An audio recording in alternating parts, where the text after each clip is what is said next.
Bax, sən sükana toxunursan, maşın dönür, əyləcə basırsan, maşın dayanır. Amma təsəvvür et ki, sükandan əlini heç çəkməmisən, lakin maşın yoldakı cəlbedici bir reklam lövhəsini görüb, qəflədən, yəni səndən asılı olmadan sağa dönür. Özünü necə hiss edərdin? Yəqin ki, tamamilə dəli olduğunu düşünərdin. Düzdür, dəli olduğunu düşünərdin. Amma bilirsən, ən qorxulu reallıq nədir? Sən hər gün öz beyin sükanında məhz bu dəliliyi yaşayırsan.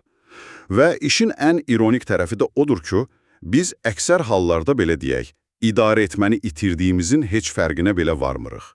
Qərarlarımızı, xərclədiyimiz o pulları, inandığımız fikirləri tam şuurlu şəkildə seçdiyimizi düşünürük.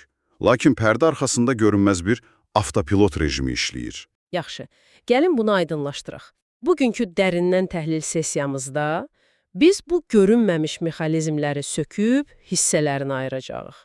Robert Cialdini'nin o fundamental əsəri vara təsir etmə psixologiyası. Bax, oradakı mənbələrə əsaslanaraq insanları hə deməyə vadar edən o təməl prinsipləri araşdıracağıq. Aha, və məqsədimiz sadəcə bu klassik nəzəriyyələri təkrarlamaq deyil. Qətiyyən. Missiyamız sən modern dövrdə o bitmək bilməyən sosial media lentini sürüşdürərkən bu strategiyaların sənə qarşı necə ustalıqla istifadə edildiyini kəşf etməkdir. Bu manipulyasiyaları görmək və onlara qarşı necə müdafiə olunacağını öyrənmək lazımdır. Yəni, mənə ən çox şoka salan detal o mənbələrdəki heyvanlardakı absurd təbiət qanunları oldu. Yəqin o məşhur hinduşkaları nəzərdə tutursan, elə deyilmi? Tam olaraq hinduşkalar. Deməli, ana hinduşkalar balalarına qarşı inanılmaz dərəcədə qoruyucudular. Amma məlum olur ki, bu analıq instinkti bir növ maqnitofon kaseti kimi işləyir və o kaseti işə salan tək bir xüsusi düymə var, o da bala hinduşkanın çıxardığı o spesifik çip-çip səsidir. Təkcə səs. Hə, balanın qoxusu, görünüşü yox, ancaq o səs. Alimlər bunu yoxlamaq üçün ana hinduşkanın ən qatı düşməni olan bir safsarın, yəni yırtıcı bir heyvanın oyuncaq maketini hazırlayırlar. Maketi hinduşkaya yaxınlaşdıranda təbii olaraq ana dərhal vəhşi kimi hücuma keçir. Amma sonra o oyuncaq safsarın içinə kiçik bir səs yazısı qoyurlar. Və oyuncaqdan səs gəlməyə başlayır. Ay sağ ol, oyuncaqdan hinduşka balası kimi çip-çip səsi gəlməyə başlayan an hücum dayanır. Ana hinduşka o qatı düşmənini, oyuncağı qanadlarının altına alıb isitməyə başlayır. Səsi söndürürlər, yenə hücum edir. Yəni, bu sadəcə klik-vız mexanizmidir. Düyməyə basıldı, proqram işə düşdü. Amma sual yaranır axı, biz insanlar bu dərəcədə primitiv ola bilmərik, düzdür? Primitiv sözü bəlkə də biraz sərt səslənir sənin üçün. Amma bioloji olaraq biz çox da fərqli deyilik. İnsan beyni bədənimizin ən çox enerji tələb edən orqanıdır. Yəni, enerjimizin təxminən 20%-ni tək başına xərcləyir. Buna görə də təkamül beynimizi enerjiyə qənaət rejimi ilə təchiz edib. Əgər hər bir xırda qərarı dərindən analiz etsəydik, beynimiz sadəcə partlayardı, qısa qapanma yaradardı. Tamamilə düzdür. Beləliklə biz də idrak baxımından qısa yollar, yəni eyni o klik-vız düymələrini inkişaf etdirmişik. Psixoloq Ellen Langer'in Harvardda apardığı o çox məşhur Xerox təcrübəsini xatırlayaq. O, kitabxanada nüsxə çıxarmaq üçün növbədə duran insanlara yaxınlaşır. Əgər növbəyə keçə bilərəmmi, çünki tələsirəm deyirsə, insanların böyük əksəriyyəti təxminən 94%-i ona icazə verir. Yaxşı, səbəb aydındır, tələsir. Aha, amma dəhşətli məqam indi gəlir. O, heç bir məntiqli səbəb gətirmədən, sadəcə növbəyə keçə bilərəmmi, çünki nüsxə çıxarmalıyam dedikdə belə, rəqəm cüzi dəyişir, 93% icazə verir. Bir dəqiqə, yox, axı növbədə duran onsuz da nüsxə çıxarmaq üçün durub, bu, nə bilim, su içmək istəyirəm, çünki su içəcəyəm demək kimi bir şeydir. Mantiq sıfırdır. Məhz. İnsanlar o cündən tam mənasını heç analiz etmirlər. Beyin sadəcə o çünki sözünü eşidir, təkamül boyu öyrənmişik ki, kimsə çünki deyirsə, ardınca məntiqli bir səbəb gələcək. Beyin dərhal enerjiyə qənaət edib cümlənin qalanını söndürür. Çünki sözü bizim üçün hinduşkanın o çip-çip səsidir. Klik, vız. Dəhşətdir, inanılmazdır. Bəs yaxşı, cəmiyyət olaraq bərabər yaşamağımızı təmin edən o böyük, belə deyək, görünməz qanunlar necə? Misal üçün, qarşılıqlılıq prinsipi. Kimsə mənə yaxşılıq edirsə, mən də qarşılığını verirəm. Amma bu sadəcə mədəniyyət, düzgün tərbiyə deyilmi? Bu, bəşəriyyəti ayaqda tutan ən güclü yapışqandır, bu doğru. Biz kiməsə borclu qalmağa nifrət edirik. Yəni, o qədər nifrət edirik ki, məntiq belə sıradan çıxır bəzən. 1985-ci ildə Efiopiyada dəhşətli aclıq və səfalət yaşanırdı, minlərlə insan ölürdü. Lakin Etiopiyanın qırmızı xaç cəmiyyəti o dövrdə zəlzələdən dağılan Meksikaya $5000 yardım göndərdi. Acılıq içində ola-ola. Bəli. Dünyadakı heç bir iqtisadçı bunu anlaya bilmədi. Niyə? Çünki tam 50 il əvvəl, 1935-ci ildə İtaliya Efiopiyanı işğal edəndə Meksika onlara kömək əli uzatmışdı. Yarım əsr, millərlə kilometr məsafə, ölkədəki aclıq, heç nə o borcluq hissini silə bilməmişdi beyinlərindən. Bax, amma burada mənim bir etirazım var. Etiopiyanın etdiyi son dərəcə nəcib, şərəfli bir hərəkətdir. Yaxşı, mən də dostuma ad günündə hədiyyə alıramsa, o da mənim ad günümdə mənə alır. Bu çox təbii bir dinamikadır. Bunun necə manipulyasiya və ya təsir silahı olmasıyla mən tam razılaşa bilmirəm. Təbii dinamika olanda sən haqlısan. Amma bu prinsipin çox qaranlıq bir üzü var. Seçim hüququnun səndən alınması. Manipulyasiya sənə istəmədiyin bir hədiyyə verildiyi an başlayır. Təsəvvür et, belə bir sınaq keçirirlər. Sən bir rəsmi sərgisindəsən. Köməkçilərdən biri otaqdan çıxır, qaydan da 2 şüşə Coca-Cola gətirir və birini sənə uzadır. Deyir ki, özümə alırdım, sənə də aldım. Aha. Sən o kolanı heç istəmirdin, amma nəzakət xatirinə geri qaytarmırsan. Biraz sonra həmin şəxs sənə yaxınlaşıb xahiş edir ki, mən lotereya biletləri satıram. Bəlkə bir neçəsini alarsan, təcrübə sübut edir ki, o cüzi, istənilməyən kolanı qəbul edənlər, kolanın dəyərindən 10 dəfələrlə baha olan biletləri tərəddüdsüz alırlar. Doğrudan. Hə. Və ya hava limanlarında insanların yaxasına zorla gül sancan o dini təriqət üzvlərini xatırla. Gülü qəbul etdinmi, vəssalam, içində dözülməz bir mən bu adama nəsə verməliyəm siqnal yanır. Sənə zorla bir minnətdarlıq hissi yüklənir. O məkirli çiçəklər, yəni adamlar sonradan o çiçəyi əsəblə zibil qutusuna atırlar, amma yenə də o $5 ianə verib canlarını qurtarırlar o hissiyatdan. Və bilirsən, ən heyrətamizi odur ki, bəzən sənə heç maddi bir şey vermirlər, sadəcə güzəşt edirlər. Watergate qalmaqalının arxasındakı məntiq məni şoka saldı. Watergate bilirsən də ABŞ tarixinin ən böyük siyasi biabırçılığıdır. Nixonun dövrü, bəli.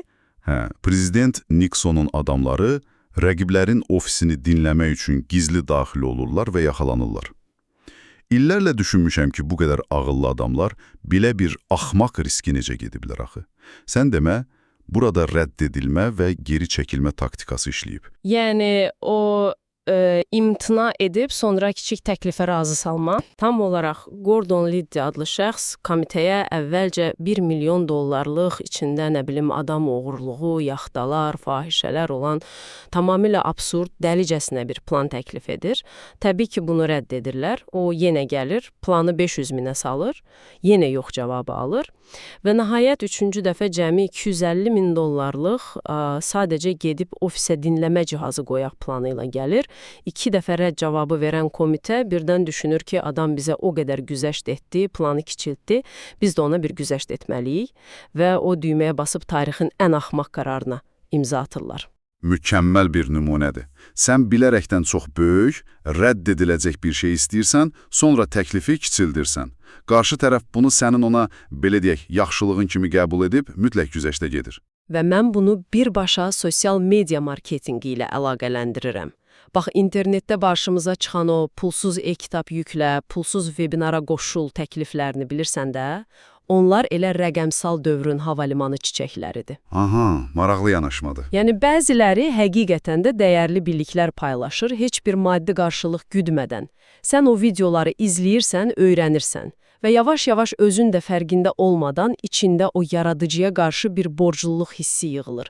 Sonra həmin adam deyəndə ki, baxın, mənim $500 kursum çıxdı, sən əslində o kursa ehtiyacın olmasa belə, axı o mənə o qədər fayda verib deyərək o al düyməsinə basırsan. Qarşılıqlılıq qanunu rəqəmsal dünyada daha sistemli işləyir, çünki alqoritm sənin borcunu sənin əvəzinə yadda saxlayır. Doğru deyirsən. Amma burada fərq etmədiyim başqa, daha dərin bir tələb var. Sən o pulsuz e-kitabı yükləyəndə və ya $5 kiçik bir məhsulu alanda sadəcə kiməsə borclu qalmırsan. Sən özünə dair bir mövqe tutursan. Və bu bizi Cialdini'nin o ikinci böyük mexanizminə aparır. Öhdəlik və ardıcıllıq. Necə yəni mövqe tutmaq? İnsan beyni verdiyi qərarlara sadiq qalmağa proqramlaşdırılıb. Niyə? Çünki hər dəfə yeni məlumat gələndə qərarımızı yenidən gözdən keçirsək, bayaq dediyim o idrak qısa qapanması yaranır. Ona görə də beyin bir dəfə mövqe tutduqdan sonra artıq düşünməyi dayandırır. Və daha bir vacib məqam, psixologiyada idrak dissonansı dediğimiz bir ağrı var. Sənin daxili inançlarınla xarici hərəkətlərin üst-üstə düşməyəndə beyin fiziki bir diskomfort yaşayır. Bu ağrıda qaçmaq üçün bəzən ən məntiqsiz, ən absurd şeylərə belə kor-körənə inanmağa başlayırıq. Eynilə o ipodromdakı adamlar kimi at yarışlarında pul mərc edənlər, pulu kassaya ödəməzdən 30 saniyə əvvəl belə tərəddüd içində qıvrılırlar. Amma pulu ödəyib o bileti əllərinə alan saniyə hər şey dəyişir. Düzdür, inamları birdən artır. Hə, atın qaçış sürəti, şansı heç nə dəyişməyib axı. Lakin o adam dərhal dünyadakı ən əmin, ən inamlı şəxsə çevrilir. Çünki qərar verilib və beyin o idrak dissonansını yaşamamaq üçün o atın 100% qalib gələcəyinə inandırır özünü. Tamamilə. Və daha radikal bir nümunə verim. Transcendental meditasiya seminarında baş verənlər. Tədqiqatçılar gizli şəkildə belə bir seminara qatılırlar. Seminarın məqsədi insanlara xüsusi rahatlama texnikaları satmaqdır. Təqdimat zamanı zalda oturan bir professor ayağa qalxır və seminarı aparanların bütün o elmi arqumentlərini bir-bir məntiqlə darmadağın edir. Aha. Təşkilatçılar donub qalır, zalda ölüm səssizliyi yaranır. Sən düşünərsən ki, heç kim o kursu almayacaq, düzdür? Tam tərsi. O professorun çıxışından sonra insanlar kütləvi şəkildə masaya qaçıb pullarını ödəyirlər. Yox bir, niyə axı adam onlara bunun yalan olduğunu sübut etdi? Çünki o zaldakı insanların çoxu dərin psixoloji problemləri olan, yuxusuzluq çəkən və çarə axtaran insanlar idi. Onlar bu kursun işə yarayacağına inanmaq istəyirdilər. Məntiqi arqumentlər onların o ümidini əllərindən alanda vahiməyə düşdülər.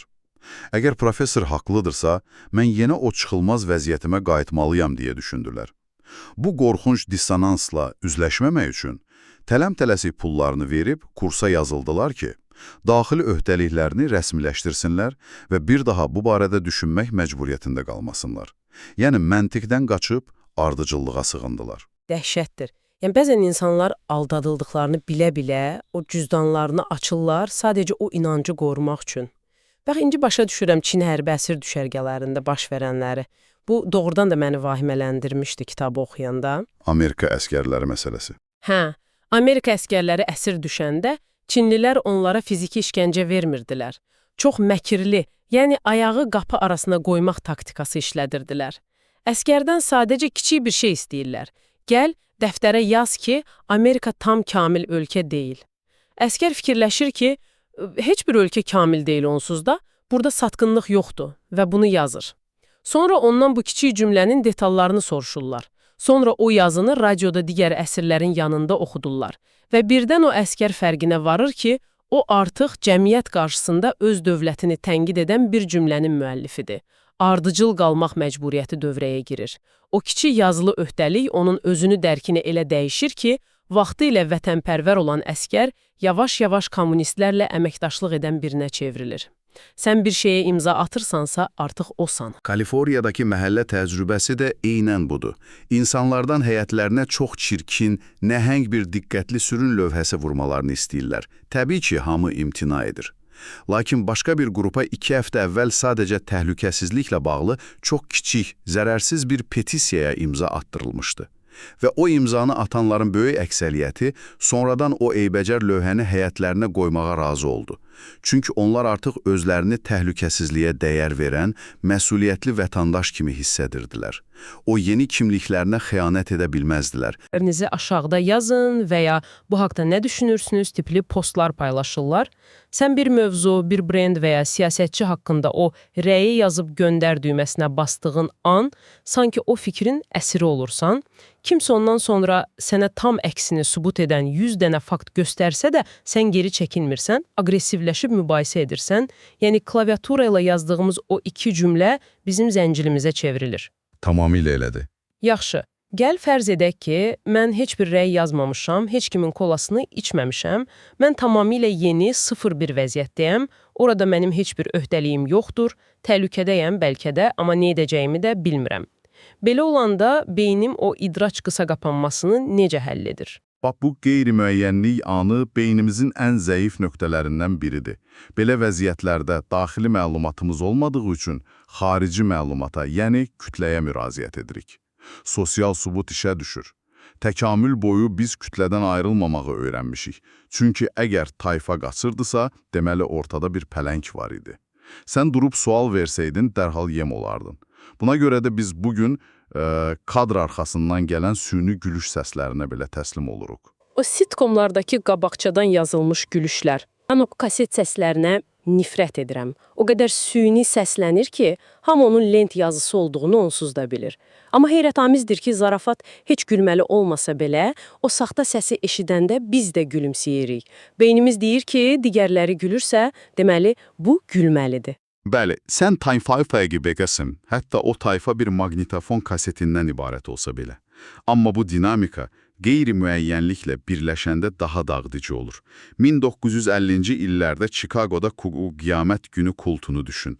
Bir qrup insan dünyanın sel altında qalacağına, yalnız özlərinin o kosmik gəmi ilə xilas olacaqlarına inanır. Bütün mallarını, evlərini satırlar, qiyamət günü gəlir və heç nə baş vermir. Normal məntiq deyir ki, yalancı olduqlarını qəbul edib dağılışmalıydılar. Yəni peşman olmalıydılar. Əvəzində nə etdilər? Küçələrə tökülüşüb yeni üzvlər axtarmağa başladılar. Çünki ortada heç bir fiziki sübut qalmamışdı. Onların o dəhşətli daxili disonansını yatırtmaq üçün tək bir yolları vardı, sosial sübut yaratmaq. Əgər kifayət qədər insanı bu cəfəngiyata inandıra bilsəydilər, reallıq da elə o olacaqdı. Çox qorxuludur. Amma mənim üçün sual yaranır, bəs ətrafdakı kütlə də mənim kimi heç nə başa düşmürsə? Məsələn, küçədə bir qəza baş verir və heç kim nə edəcəyini bilmir, hamı donub bir-birinə baxır. Belə olanda nə olur? Buna psixologiyada çoxluq cəhaləti deyilir. Təsəvvür et ki, New Yorkda öz mənzilinin önündə hücuma məruz qalan o Catherine Genovese'nin vəziyyətindəsən. Gecə yarısı qadın qışqırır, düz 38 qonşu pəncərədən baxır. Yarım saatlıq işgəncədən sonra qadın vəfat edir. Lakin heç bir nəfər də olsun polisə zəng etmir. Media insanları qəddarlıqla ittiham etdi. Lakin psixoloqlar əsl səbəbin qəddarlıq olmadığını tapdılar. Səbəb sadəcə qeyri-müəyyənlik və sosial sübut idi. Hər qonşu pəncərədən baxır, digərlərinin hərəkətsiz olduğunu görür. Beyin dərhal qərara gəlir, heç kim heç nə etmirsə, deməli təhlükə yoxdur, yəqin ailə davasıdır və ya kimsə artıq polisə xəbər verib. Bu kənardan izləyən effektidir də, düzdür? Deməli, ən təhlükəli yer izdihamlı küçədir. Çünki hamı məsuliyyəti bir-birinin üzərinə atır. Bəs yaxşı, belə bir vəziyyətə düşsəm, xilas yolu nədir? İzdihama kömək edin deyə qışqırmaq? Qətiyyən, kömək edin demək o qeyri-müəyyənliyi silmir. Sən o tilsimi qırmaq üçün sadəcə bir nəfəri hədəf almalısan. Məsələn, barmağınla işarə edib, sən o mavi gödəkçəli adam, dərhal polisə zəng et, deməlisən. Məsuliyyəti konkretləşdirdiyin an, o qrup psixologiyası parçalanır. Amma burada sosial sübutun ən həyati şərtini qeyd etməliyik. Bənzərlik. Biz ən çox özümüzə bənzəyən insanların davranışlarını təkrarlayırıq. Manhattan'da atılmış pul kisəsi təcrübəsində insanlar ancaq o pul kisəsini tapan şəxsin geyimi, dili ilə onlara bənzədiyini bildikdə pulu geri qaytarırlar. Tapan şəxs əcnəbi olduqda isə dürüstlük kəskin şəkildə düşürdü. Constance'un kütləvi intiharı da buna ən dəhşətli sübutdur. Cəngəlliyin ortasında qalan insanlar mütləq bir qeyri-müəyyənlik içində idilər. İlk könüllü qadın zəhəri içən də, digərləri də heç düşünmədən özlərinə bənzəyən tayfa üzvünü təqib etdilər. Dəhşətdir. Dostlar, bax sənə deyirəm, bunu xüsusi qeyd etmək istəyirəm. Sosial mediada izlənmə sayıları, bəyənmələr, paylaşımlar, bunlar bizim yeni dövr saxta gülüşlərimizdir, o rəqəmsal tayfa siqnallarımızdır. Bir videonun 1 milyon baxış toplaması onun doğru olduğu anlamına heç də gəlmir. Lakin beynimiz deyir ki, milyon adam bəyənibsə, mən də baxmalıyam. Və alqoritmlər o bənzərlik prinsipini o qədər ustalıqla istifadə edir ki, səni daima sənin kimi düşünən, sənə bənzəyən insanların o əks-səda otağına salır. Sənə elə gəlir ki, bütün dünya səninlə həmfikirdir. İnfluenserlər də məhz buna görə reklamlarında bizim kimi sadə analar, bizim kimi tələbələr ifadələrini istifadə edib o bənzərlik düyməsinə basırlar. Amma axı kütlə hər şey deyil, tayfa daxilində bəzi adamların sözü bizim üçün daha keçərlidir. Xüsusən də sevdiyimiz və ya hörmət etdiyimiz şəxslərin. Tam yerindədir. Biz sadəcə kütləni deyil, xüsusi rəğbət bəsləbiyimiz və ehtiram göstərdiyimiz insanları təqib edirik.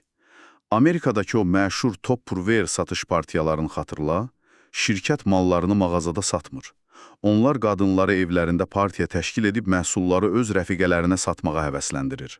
Burada alıcılar əslində məhsulu şirkətdən deyil, birbaşa rəfiqələrindən alırlar. Əgər sən bir məhsulu almaqdan imtina etsən, elə hiss edirsən ki, sanki dostluğunuza xəyanət edirsən. O təzyiq birbaşa dostluqdan gəlir. Burada mən Joel Sirardan danışmasam olmaz. Guinness'in rekordlar kitabına düşmüş o əfsanəvi avtomobil satıcısı. Adam 10 minlərlə maşın satmışdı. Bilirsən sirri nə idi? Hər ay 13 min müştərisinə bir açıqca göndərirdi. Və açıqcanın üzərində yalnız bir cümlə olurdu. Mən səndən xoşlanıram. Vəssalam. Heç bir endirim, kampaniya yoxdur. İndi sən deyəcəksən ki, axı insanlar bilmir ki, o bunu sadəcə maşın satmaq üçün, maşınla çap edir. Təbii ki, bilirlər. Bilirlər. Amma məsələ ondadır ki, insan beyni tərifə o qədər acdır ki, o yaltaqlığın saxta olduğunu bilsə belə, o tərifi edənə qarşı dərhal rəğbət yaranır. Modellərin maşın reklamlarında olmasının səbəbi də elə budur. Bəyəndiyimiz, vizual zövq aldığımız o gözəlliyi birbaşa maşınla assosiasiya edirik. Amma rəğbət bir kənara, bir də o qorxunc avtoritet məsələsi var. İnsanın qanını donduran o milqram təcrübəsi kimi. Bəli, insanların ağ xalatlı birinin təkidinə görə başqa bir insana ölümcül elektrik şok verməyə razı olması. Amma milqramdan daha sarsıdıcı olan başqa bir detal da var. Biz avtoritetin özünə deyil, onun simvollarına inanırıq. Məsələn, Sanka qəhvəsinin o köhnə reklam kampaniyasına bax. Reklamda Robert Young kofenin zərərlərindən elmi şəkildə danışır və insanlar kütləvi şəkildə Sanka qəhvəsini almağa başlayırlar. Amma bilirsən də Robert Young həkim deyildi. Yəni biz sadəcə bir aktyora inanırıq. Aha, o uzun illər televiziya serialında həkim Marcus Welbini oynayan sadəcə bir aktyor idi. Cəmiyyət onun həkim olmadığını bilirdi, amma o ağ xalat və aktyorun aurası, yəni o otoritet simbolu, beynin klik, vız düyməsinə basmaq üçün tamamilə kifayət etdi. İnsanlar geyimə də inanılmaz dərəcədə aldanırlar, elə deyilmi? Mən bunu çox eşitmişəm. Mütləq şəkildə. Bir nəfər bahalı bir iş kostyumunda qırmızı işıqda yolu keçəndə, arxasında dayanan o piyadalar da qoyun sürüsü kimi onun ardınca yola atılırlar. Amma eyni adam gündəlik geyimdə, cins şalvarda olanda heç kim ona məhəl belə qoymur. Və yaxud yaşıl işıq yananda, bahalı lüks bir avtomobil hərəkət etmirsə, arxadakı sürücülər siqnal verməzdən əvvəl xeyli gözləyirlər, səbir edirlər. Amma köhnə ucuz bir maşındırsa, dərhal əsəbləşib siqnala basırlar. Simvollar, uniformalar və titullar idrakimizi dərhal iflic edər. Niyə bu qədər güclüdür sən demə? İnfluenserlər eyni anda iki fərqli psixoloji silahı beynimizə tuşlayırlar. Əvvəlcə onlar o səhər rutinlərini, dağınıq otaqlarını, yorğun xallarını paylaşırlar. Bununla rəğbət və bənzərlik yaradırlar. Bax, mən də sənin kimiyəm, sənin o gündəlik səmimi rəfiqənəm mesajını verirlər. Sən onları sevirsən. Dərhal sonra isə o bahalı tətil şəkilləri, lüks çantalar, mütəxəssislərlə yoxlanmış dəri kremləri ortaya çıxır. Birdən o sadə rəfiqə çevrilib olur bir avtoritet, yəni uğur simvolu. Sən onlara tam şəkildə təslim olursan, həm sevirsən, həm də heyranlıq duyursan. Çox dəqiq müşahidədir. Və tam sən onlara inanıb o məhsulu almaq üzrə olanda son və ən ölümcül silah dövrəyə girir, o da məhsulun bitmək üzrə olduğu xəbəri. Aha, qıtlıq. Bütün o rasionallığı yandırıb kül edən o güclü panika hissi. İnsan beyni itkilərə qarşı qazanclardan qat-qat daha həssasdır. Nəyəsə çatmaq çətinləşdikdə biz elə bilirik ki, azadlığımızı itiririk. Təkamül ərzində qida az olanda onu dərhal əldə etməyənlər ölürdü. Bugün isə biz bu mexanizmi psixoloji reaksiya adlandırırıq. Eyni ilə o Romeo və Julietta kimi gənclərin münasibətinə ailələri müdaxilə edəndə, yəni o əlaqəni qadağan edib, belə deyək, qıtdaşdıranda, sevgi qəfil partlayır. Amma qadağa götürüləndə çox vaxt o ehtiras dərhal sönür. Eyni ilə. Peçenya sınağındakı kimi. Təsəvvür et, eyni peçenyadan bir qrupa içində 10 dənə olan banka verilir, digərinə isə cəmi 2 dənə olan banka. 2 dənə alanlar onu daha ləzzətli hesab edirlər, çünki qıtdır. Lakin qıtlığın üzərinə bir də sosial rəqabət əlavə olunduqda artıq dəlilik başlayır. Sənə 10 dənə peçenya verirlər, sən yeməyə hazırlaşanda araşdırmacı bankanı çəkib deyir ki, bağışlayın, tələbat çoxdur, başqalarına da çatmalıdır və yerinə cəmi 2 dənə peçenya qoyur. Bax, onda o peçenya gəlir sənin gözündə olur qızıl. Çünki rəqabət var axı. Başqaları bunu alır, mənə qalmayacaq qorxusu işə düşür. Cəmi 2 ədəd qaldı, yalnız 24 saatlıq endirim, bir daha olmayacaq. Sosial medianın o hekayələr bölməsi düz 4 saatdan sonra yoxa çıxacaq, linklərlə dolu daxı. Sən məhsulu heç istəmirsən bəlkə də, amma o qaçırmaq qorxusu, yəni FOMO, o məntiqi tamamən kəsib atır. Yaxşı, bütün bu bəhs etdiklərimiz, tayfanın təzyiqi, avtoritetlərin simvolları, rəğbət, qıtlıq, idrak disonansından qaçış, biz robot deyilik, amma görünən odur ki, çox da fərqimiz yoxdur. Biz bu hücumlardan necə qorunmalıyıq? Zirhimiz nədən ibarətdir? Ən sadə və təsirli müdafiə mədə siqnallarını qulaq asmaqdır.